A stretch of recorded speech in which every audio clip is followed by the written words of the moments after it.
Carbon brass ng Shogun, Suzuki Shogun. Kinaskasan ko lang siya ng konti. Ayan.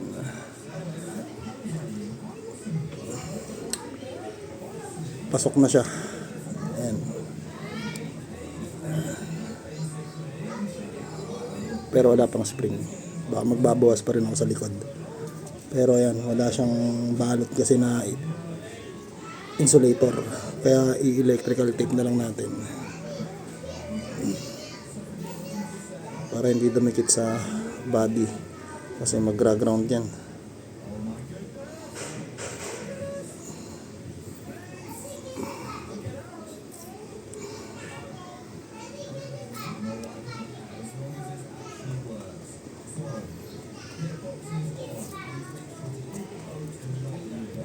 Okay. Ayan, try natin. Okay.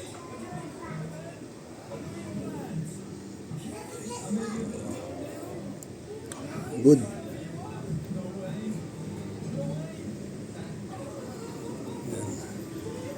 Ayan, try ko yung kabit yung spring.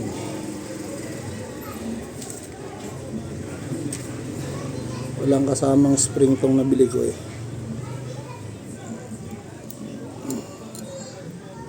Try natin kapag nakabit na yung spring.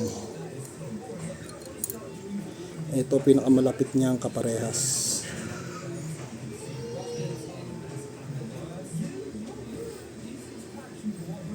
Check natin.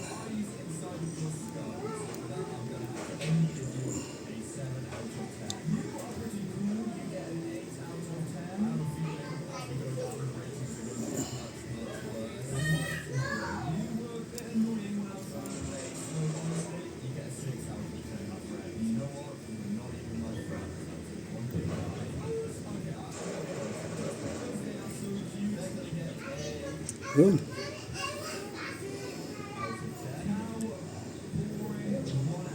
Okay siya. Okay. Pwede siya. Bit na natin. Panoorin nyo na lang ulit yung susunod kong i-upload na video. Okay, pwede siya, pwede. Ang pwede ay carbon brass ng Shogun 125. Yan, nakita nyo naman yung presyo, 150 lang mga idol. Kaya mga ka-Sky Town, alam nyo na kung ano susunod na gagawin nyo. Check nyo mamaya kapag umandar na.